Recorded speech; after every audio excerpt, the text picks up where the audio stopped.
बिस्मिल्लाहिर्रहमानिर्रहीम। पाइथन के अंदर प्लस साइन जिस तरह से मैथमेटिक्स में एडिशन के लिए इस्तेमाल होता है, इसी तरह से ये साइन एडिशन के लिए इस्तेमाल होता है। और हम किसी भी दो नंबर्स को या दो से ज़्यादा नंबर्स को प्लस के साथ हम उनको ऐड कर सकते हैं। तो जब मैंने इन दोनों नंबर्स को ऐड किया तो पाइथन ने उसका जो आंसर था वो इस वेरिएबल को असाइन कर दिया। इसके अलावा हम प्लस का साइन एक और तरीके से भी अमूमन इस्तेमाल होता है, जो आप देखेंगे कि मैंने प्लस इज इक्वल टू का साइन इस्तेमाल किया। इसका मतलब ये है, यानी इसके लेफ्ट साइड पे मैंने a लिखा और प्लस इज इक्वल टू 10। इसका मतलब ये है कि a की जो करंट वैल्यू है उसमें प्लस उसमें ऐड कर दो, कितना ऐड कर दो, 10 ऐड कर दो और उसको दोबारा से a को ही असाइन कर दो। यानी a में इसका बेसिकली मतलब यह है कि a में जो भी a की करंट वैल्यू है उसमें 10 ऐड कर दो। तो a की करंट वैल्यू जो है वो हमने इधर पहले देखा 30 है, तो अगर मैं उसमें 10 मज़ीद ऐड कर दूं तो उसका आंसर 40 आ जाएगा। तो आप देखें कि ये 40 इसका जवाब है। इसमें ये जानना ज़रूरी है कि हमारे पास इस तरह से, इसका मतलब यह है कि हमारे पास a की पहले से कोई वैल्यू डिफाइन है, यानी a की वैल्यू पहले से 30 यहाँ पे डिफाइन थी। अगर a की वैल्यू 30 हमने पहले से डिफाइन ना की होती, यानी a वेरिएबल एग्जिस्ट ही ना कर रहा होता, तो इसने हमें एरर देना था। फॉर एग्जांपल, अगर मैं यहाँ पे लेट्स से कि मैं यहाँ पे इसको रीस्टार्ट करता हूँ। इसको रीस्टार्ट करने से, इस नोटबुक को रीस्टार्ट करने से ये होगा कि इसकी मेमोरी में जितने भी वेरिएबल्स हैं इस वक्त मेरे इसके पाइथन के थ्रू, वो सारे के सारे डिलीट हो जाएंगे। और अब जब ये दोबारा से रीस्टार्ट होगी तो मैं अगर दोबारा से ये करूँ तो आप देखें कि ये एरर आया, कह रहा है name A is not defined. यानी इसका मतलब है कि ए की पहले, ए तो पहले डिफाइन ही नहीं है, तो इसलिए किस ए में वो 10 ऐड करे, तो इसलिए इसने मुझे एरर दे दिया। और अगर मैं यहाँ पे दोबारा इसको पहले इसको रन करता हूँ, इसका मतलब ए अब डिफाइन हो गया है, ए की वैल्यू 30 है, तो अब मैं ए में जब 10 ऐड करता हूँ तो उसका जवाब मुझे 40 मिल गया। इसी तरीके से हम माइनस को भी इसी तरीके से दो नंबर्स को या दो से ज़्यादा नंबर्स को माइनस भी कर सकते हैं। और फिर उसी तरह से अगर हम यानी प्लस माइनस और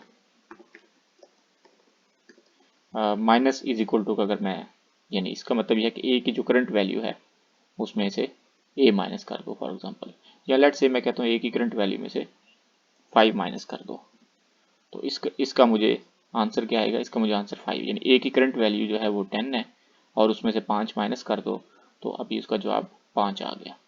और मल्टीप्लिकेशन भी उसी तरह ही, मैं जब ए की करंट वैल्यू जो 20 है और 20 को 2 से मल्टीप्लाई करूँ तो 40। उसके अलावा ये जो परसेंटेज का साइन है ये मोडुलो ऑपरेटर कहलाता है।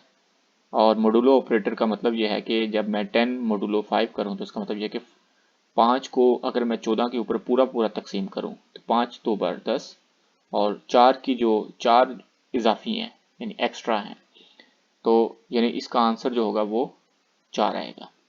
और अगर अगर इन दोनों में से, इस मोडुलो के लेफ्ट या राइट में से अगर कोई एक भी वैल्यू फ्लोट है तो आंसर जो है वो फ्लोट आएगा। यानी इन दोनों वैल्यूज इंटीजर, तो इसलिए आंसर इंटीजर आया। और अगर दोनों में से एक भी फ्लोट है तो इसका आंसर फ्लोट आएगा। और यही चीज़ ट्रू है दूसरे भी ऑपरेटर्स के लिए।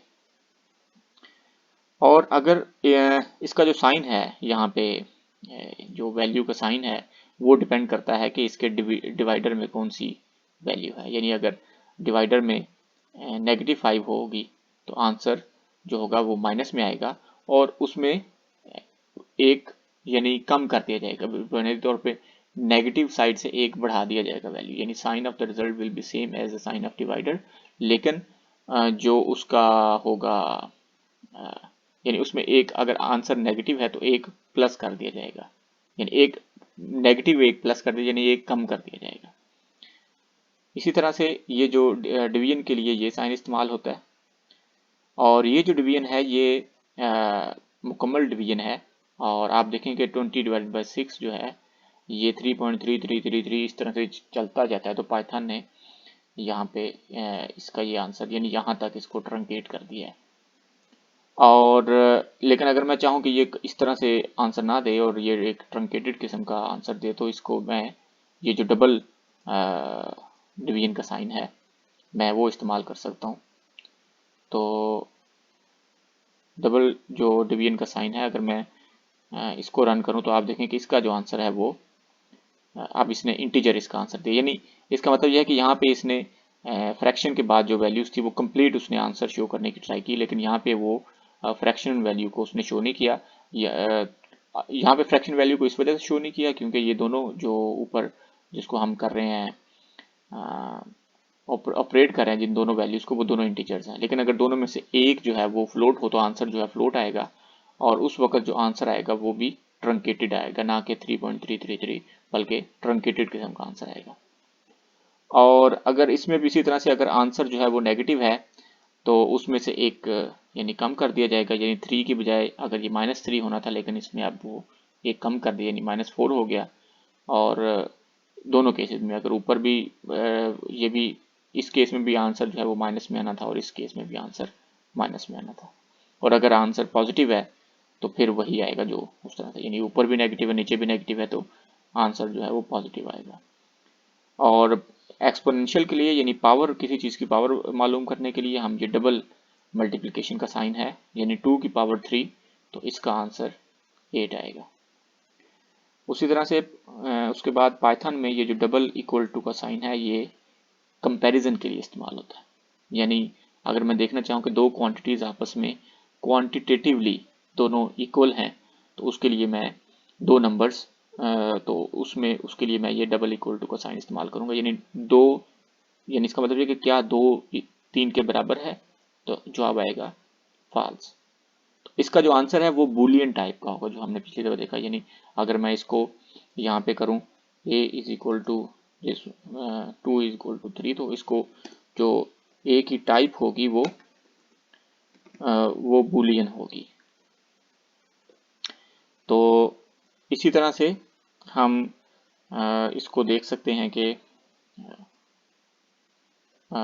अगर दो नंबर्स बिल्कुल बराबर हों 2 इज इक्वल टू 2, तो यहाँ पे इसका आंसर ट्रू आएगा। आप देखें कि ये फॉल्स और ये ट्रू, ये टेक्स्ट नहीं है, ये स्ट्रिंग नहीं है, ये बूलियन है। इसी तरह से अगर मैं फ्लोट वैल्यूज का कंपैरिजन करूं तो 2.2 इज इक्वल टू, यानी कि ये मैं देखना चाह रहा हूँ कि 2.2 क्या 2.2 बराबर है 1.1 प्लस 1.1, तो इस केस में ये बराबर है। लेकिन फ्लोटिंग वैल्यूज को हमें कंपैरिजन से, इस तरह के कंपैरिजन से हमें अवॉइड करना चाहिए, क्योंकि जब मैं इसको 1.1 प्लस 2.2 करता हूँ तो इसका आंसर एग्जैक्ट 3.3 नहीं आएगा। यानी मैं चेक करना चाह रहा हूँ कि क्या 3.3 इज इक्वल टू 1.1 प्लस 2.2 है, तो आप देखें कि इसका आंसर फॉल्स आया है। इसकी वजह यह है कि 1.1 प्लस 2.2 एग्जैक्टली 3.0 के बराबर नहीं है, 3.3 के बराबर नहीं है, ये 2.299999 समथिंग या 3.30000 समथिंग के बराबर होगा। यानी एग्जैक्टली ये जो इसका जो आंसर होगा ये अप्रॉक्सीमेटली कंप्यूटर उसको उसकी अप्रॉक्सीमेट वैल्यू शो करने की ट्राई करेगा। तो इस वजह से वो जो अप्रॉक्सीमेट वैल्यू है वो एग्जैक्ट 3.3 के बराबर नहीं है, इसलिए ये फॉल्स है। और लेकिन वो कितनी फॉल्स है, यानी इसमें और इसमें कितना फ़र्क है, वो तकरीबन आप देख सकते हैं तकरीबन इतना फ़र्क है, यानी 1×10⁻⁻15 इन दोनों में फ़र्क है। आप देखें कि जब मैं इन दोनों को ऐड करके 1.1 प्लस 2.2 को ऐड करूं जो कि अप्रॉक्सीमेटली इसके बराबर है और उसमें से -3.3 करूं और मैं देखना चाह रहा हूं कि क्या वो लेस देन है इसके, तो आप देखें कि वो आ रहा है ट्रू। और अगर मैं यहाँ पे 16 कर दूं तो आप देखेंगे कि वो आएगा फॉल्स। यानी इसका मतलब यह है कि इन दोनों वैल्यूज़ का जो फ़र्क है वो मोर और लेस 1×10⁻⁻15 इनका जो आपस में फ़र्क है वो इतना, जो कि इंतहाई इनसिग्निफिकेंट है, आम लाइफ में, हमारे प्रैक्टिकल लाइफ में वो मैटर नहीं करता। अच्छा, उसके बाद स्मॉलर देन के लिए हम ये वाला सिंबल यूज़ करते हैं, और अगर हमने ये चेक करना हो कि एक नंबर जो है वो दो वैल्यूज़ के दरमियान में है या नहीं, तो हम उसको इस तरह से कंपेयर कर सकते हैं। ये चेक कर रहा है कि क्या 10 जो है वो 8 से बड़ा है और 12 से छोटा है, तो आंसर आया ट्रू। इसी तरीके से हम स्ट्रिंग्स के जो है उसको भी कंपैरिजन इसी तरह से ही कर सकते हैं। यानी अगर मैंने एक स्ट्रिंग डिफाइन किया यहाँ पे और मैं ये देखना चाह रहा हूँ कि क्या ये जो स्ट्रिंग था वो इस जस्टिस के बराबर है कि नहीं है, तो ये जो साइन है एक्सक्लेमेशन मार्क और उसके साथ इज इक्वल टू, इसका मतलब है नॉट इक्वल टू, यानी मैं देखना चाह रहा हूँ capitalism not equal to this string, यानी कैपिटलिज्म जो था वो इस स्ट्रिंग के बराबर था। तो मैं देखना चाह रहा हूँ ये वाला string not equal to this string. तो चूंकि ये दोनों बराबर नहीं है तो इसके लिए आंसर आया ट्रू। इसी तरीके से लॉजिकल ऑपरेटर्स में सबसे पहले हम नॉट के बारे में पढ़ेंगे। तो नॉट जो है वो जो भी उसके नॉट के राइट साइड पे जो स्टेटमेंट होगी उसका अपोजिट, उसको यानी उसका अपोजिट कर देगा, उसका एंटीथेसिस कर देगा। यानी ये अगर ट्रू है तो नॉट ट्रू का मतलब ये है कि फॉल्स। इसी तरीके से नॉट फॉल्स का मतलब है ट्रू।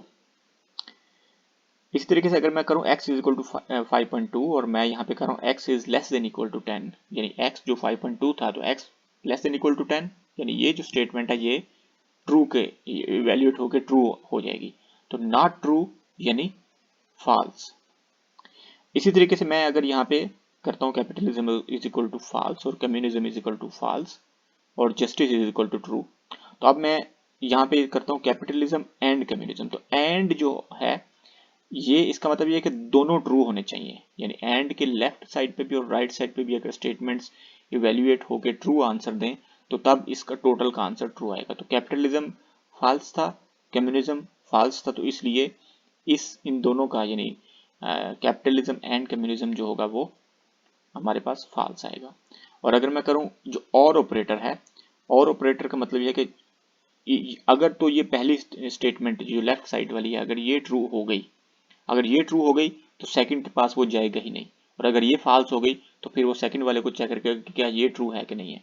तो अगर इन दोनों में से कोई एक भी ट्रू है तो हमारे पास आंसर ट्रू आएगा, लेकिन चूंकि दोनों फॉल्स हैं तो इसलिए फॉल्स है। और यहाँ पे देखें कैपिटलिज्म एंड जस्टिस, तो ये भी फॉल्स होगा क्योंकि जस्टिस जो है वो तो ट्रू है लेकिन कैपिटलिज्म फॉल्स है तो इसलिए फॉल्स आ गया। और अगर मैं करूँ कैपिटलिज्म और जस्टिस, तो चूंकि जस्टिस ट्रू है और कैपिटलिज्म फॉल्स है तो दोनों में से यानी या, ये बिल्कुल या वाली बात है कि या ये, हाँ ठीक है ट्रू हो गया। और अगर मैं ये देखें ये स्टेटमेंट इसका आंसर जो होगा वो ट्रू आया, कैपिटलिज्म इज नॉट जस्टिस। अब इसका आंसर इसमें नॉट जस्टिस जो है वो क्या है, यानी जस्टिस क्या था हमारे पास, जस्टिस ट्रू था, तो नॉट जस्टिस यानी फॉल्स। तो इसका मतलब यह है कि मैं कह रहा हूं कैपिटलिज्म इज फॉल्स। तो कैपिटलिज्म क्या था, कैपिटलिज्म हमारे पास फॉल्स था, तो मतलब मैं कह रहा हूं फॉल्स इज फॉल्स, तो हमारे पास आंसर ट्रू आया। इसी तरीके से हम ये जो चीज़ें हैं ट्रू और फॉल्स या और एंड और ये वाले जो कंपैरिजंस हैं हम इसको इस्तेमाल कर सकते हैं डिफ़ॉल्ट वैल्यू सेट करने के लिए। लेट्स से कि हमारे पास हमने फूड की वैल्यू, हमने फूड को इज इक्वल टू स्ट्रिंग के किया ब्रेड, और उसके बाद लंच को मैं कहता हूँ lunch is equal to food और करी। इसका मतलब यह है कि अगर तो फूड की वैल्यू डिफाइन है, अगर तो फूड ट्रू है तो lunch is equal to food आएगा, और अगर फूड फॉल्स है तो फिर वो इसके बराबर कर दिया जाएगा।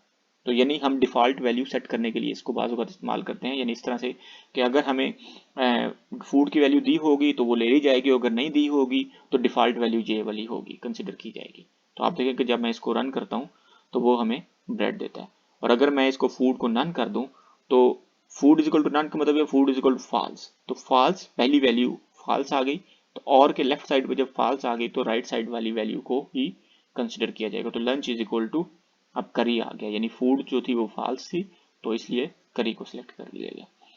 अब फर्ज किया कि अगर मैं इसको यहाँ पे फूड दोनों केसेस में फूड पहले था, फूड पहले इवेल्युएट हो रहा था, यानी और के लेफ्ट साइड पे फूड था, और अगर मैं फूड की बजाय करी पहले रख दूं तो आप देखें कि इस केस में जो आंसर था वो दोनों सूरतों में हमारे पास करी आएगा, क्योंकि दोनों सूरतों में जो पहली स्टेटमेंट थी वो इवेल्युएट हो रही थी, वो इवेल्युएट होकर ट्रू दे रही थी। तो जब पहली स्टेटमेंट और के राइट लेफ्ट साइड पे पहली स्टेटमेंट इवेल्युएट होकर ट्रू दे रही हो तो सेकंड स्टेटमेंट की नौबत ही नहीं आती, सेकंड स्टेटमेंट को सिंपली डिस्कार्ड कर दिया जाता है और पहली स्टेटमेंट ही वही आंसर होती है।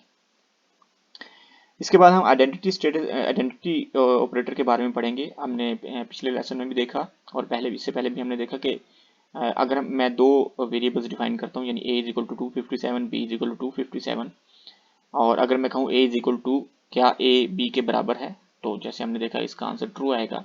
और अगर मैं कहूँ A इज B, तो लिटरली इसका मतलब यह है कि A जो है वो किसी मेमोरी के अंदर, कंप्यूटर की मेमोरी के अंदर किसी ऑब्जेक्ट को किसी लोकेशन का एड्रेस है और B भी किसी लोकेशन का एड्रेस है। तो अगर मैं कहूँ A इज B, तो इसका आंसर है फॉल्स, क्योंकि A यानी अलहदा से मैंने एक डिफाइन किया और B अलहदा से डिफाइन किया, तो इसका आंसर हमें फॉल्स आया। अब जो कि यानी होना इसी तरह से ही चाहिए, क्योंकि मैंने A अलहदा से डिफाइन किया, एक नंबर डिफाइन किया, और B अलहदा से। ये इसी तरह से है जैसे मैं कहूँ एक हसन इंसान है और एक अली इंसान है, तो क्या अली और हसन बराबर है? नहीं, दोनों डिफरेंट इंसान, दोनों हैं तो इंसान लेकिन डिफरेंट इंसान है। यानी यहाँ मैं कहूँ कि पाड़ा चनार एक शहर है और हंगू एक शहर है, तो हंगू क्या दोनों सेम है? नहीं, दोनों डिफरेंट लोकेशंस के नाम है, दोनों है तो शहर ही लेकिन डिफरेंट लोकेशंस के नाम है, डिफरेंट लोकेशन का एड्रेस है। तो इसलिए A इज B हमारे पास फॉल्स है। अच्छा, अब इस केस में अगर मैं देखें कि A इज इक्वल टू 256 और B is equal to 254 plus 2, जो कि इवेल्युएट हो गए 256 ही बन जाता है, और मैं कह रहा हूँ A इज B, तो हमारे पास आंसर आया ट्रू, जो कि होना नहीं चाहिए था। ये ट्रू इसलिए आया कि पाइथन में जो -5 से लेके 256 तक के जो नंबर्स हैं वो पहले से ही पाइथन मेमोरी के अंदर सेव करके रखता है। तो जब मैं कहता हूँ A इज इक्वल टू 256, तो पाइथन कोई नया क्रिएट नहीं करता, बल्कि ऑलरेडी जो 256 मेमोरी के अंदर एक जगह पे पड़ा होता है, मुझे वही एड्रेस दे देता है। तो जब मैंने दोबारा से भी 256, तो उसने दोबारा से मुझे वही दे दिया। यानी बजाय इसके कि हर दफ़ा जब मैं 256 कहूँ और पाइथन नया ऑब्जेक्ट क्रिएट करे, पाइथन जो है वो 256 -5 से 256 तक जितने भी हम इंटीजर्स क्रिएट करते हैं, पाइथन सेम ऑब्जेक्ट को रेफर करता है। और आप देखेंगे जब मैंने इस केस में जब मैंने इसका, अगर मैं यहाँ पे एक नया सेल, अगर मैं इनके आईडी मालूम करूँ, आईडी A और आईडी B, तो आप देखें कि इनकी आईडी हमारे पास सेम आएगी। जबकि इस केस में अगर मैं यहाँ पे ये इसको रन करूँ और उसके बाद मैं यहाँ पे एक नया cell ID A ID B, तो इसका आप देखेंगे आईडी जो है वो फर्क है। यानी ये A और ये B कंप्यूटर ने एक जगह पे, पाइथन ने एक ही मेमोरी में एक ही मेमोरी लोकेशन पे सेव नहीं किए, जबकि ये दोनों A और B जो थे वो एक ही लोकेशन पे सेव किए गए। तो -5 से 256 तक जो इंटीजर्स हैं वो एक ही जगह पे होते हैं, वो नए क्रिएट नहीं किए जाते। लेकिन 256 से जो ज़्यादा बड़े जो इंटीजर्स हैं वो सेव किए जाते हैं डिफरेंट, यानी वो नए क्रिएट किए जाते हैं और इसलिए वो डिफरेंट लोकेशन पे होते हैं।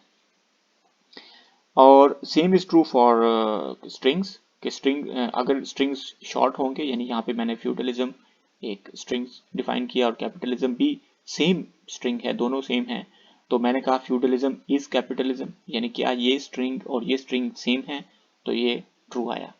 लेकिन अगर मैं इसकी स्ट्रिंग की लेंथ ज़रा बढ़ा दूँ तो उस वक्त इसका आंसर फॉल्स आएगा। यानी जो स्मॉल स्ट्रिंग थे तो पाइथन ने ऑलरेडी, यानी समझ लें कि पाइथन ने ऑलरेडी ये स्ट्रिंग मेमोरी के अंदर सेव किया हुआ था, तो वहीं से ही उसने मुझे उठा के ये दे दिया, यानी ये वैल्यूज कहीं पड़ी हुई थी तो उसने मुझे उठा कर दे दिया। और किस तरह से किया वो एक अलग सी बात है। लेकिन जब वो स्ट्रिंग मेरी की वैल्यू बड़ी हो गई तो पाइथन ने एक नया ऑब्जेक्ट क्रिएट किया और उसको मुझे दिया, और इसलिए फ्यूडलिज्म और कैपिटलिज्म दो डिफरेंट मेमोरी लोकेशंस को रेफर कर रहे हैं। और एंड पे मैं आपको बताना चाहूँगा कि ऑर्डर ऑफ ऑपरेशंस, यानी अगर मैं यहाँ पे ये 2 प्लस इस स्टेटमेंट को इवेल्युएट करूँ तो हमारे पास आंसर आया 60। इसका क्या मतलब है? क्या पाइथन ने प्लस को पहले इवेल्युएट किया है या मल्टीप्लिकेशन को पहले इवेल्युएट किया है? तो हम देखते हैं, आंसर को देख के हमें पता चलता है कि पाइथन ने अगर तो इसको 4 को पहले इवेल्युएट किया हो तो 10 4 जा 40 और 40 मल्टीप्लाई बाई 20, 10 4 जा 40 और 40 मल्टीप्लाई बाई 20, 40 प्लस 20, तो इसका आंसर 60 है। यानी पाइथन ने पहले मल्टीप्लिकेशन वाले ऑपरेटर को इवेल्युएट किया और उसके बाद प्लस को इवेल्युएट किया। और अगर हम इसको इवेल्युएट करें तो आप देखें कि हमें पता चलेगा, आंसर को देख के हमें पता चलेगा कि पहले पाइथन ने ये जो एक्सपोनेंट यानी पावर वाला जो वो है ऑपरेटर है, इसको पहले इवेल्युएट किया और उसके बाद पाइथन ने इसको इससे लेफ्ट से राइट, यानी पहले उसको 2 से मल्टीप्लाई किया और फिर उसको 5 से मल्टीप्लाई किया, तो आंसर हमारे पास 8 10 आया। तो अगर हम ये जानना चाहें कि ये जो ऑर्डर ऑफ प्रेसिडेंस है, यानी पहले प्रायोरिटी का ऑर्डर क्या है पाइथन के अंदर ऑपरेशंस का, तो उसकी कंप्लीट जो लिस्ट है वो इस लिंक के ऊपर दी हुई है पाइथन की जो डॉक्यूमेंटेशन में। तो इसमें सबसे पहले जो जिनको प्रायोरिटी दी जाएगी वो सबसे नीचे दिए हुए हैं, और सबसे लीस्ट जिनको प्रायोरिटी दी जाएगी वो सबसे टॉप पे दिए हुए हैं। तो इसमें देखेंगे जो मल्टीप्लिकेशन है वो पहले आता है, और यानी मल्टीप्लिकेशन जो है वो नीचे है और प्लस जो है वो ऊपर है, यानी मल्टीप्लिकेशन को ज़्यादा प्रेफरेंस दी जाएगी और प्लस को ज़्यादा प्रेफरेंस दी जाएगी। जब यानी जब ये दोनों इकट्ठे होंगे तो मल्टीप्लिकेशन पहले ऑपरेट इवेल्युएट होगा और प्लस बाद में इवेल्युएट होगा, और इसी तरह से जो एक्सपोनेंट है ये पहले इवेल्युएट होगा और मल्टीप्लिकेशन बाद में इवेल्युएट होगा। और यानी अगर प्लस माइनस दोनों हैं तो ये दोनों एक ही वक्त में इवेल्युएट होंगे फ्रॉम लेफ्ट टू राइट। तो इसमें मैंने आपको पाइथन के कुछ बेसिक ऑपरेशंस जो हैं उनके बारे में बताया। नेक्स्ट वीडियो में मैं आपको पाइथन के बारे में मज़ीद बताऊंगा। तब तक के लिए अल्लाह हाफिज़।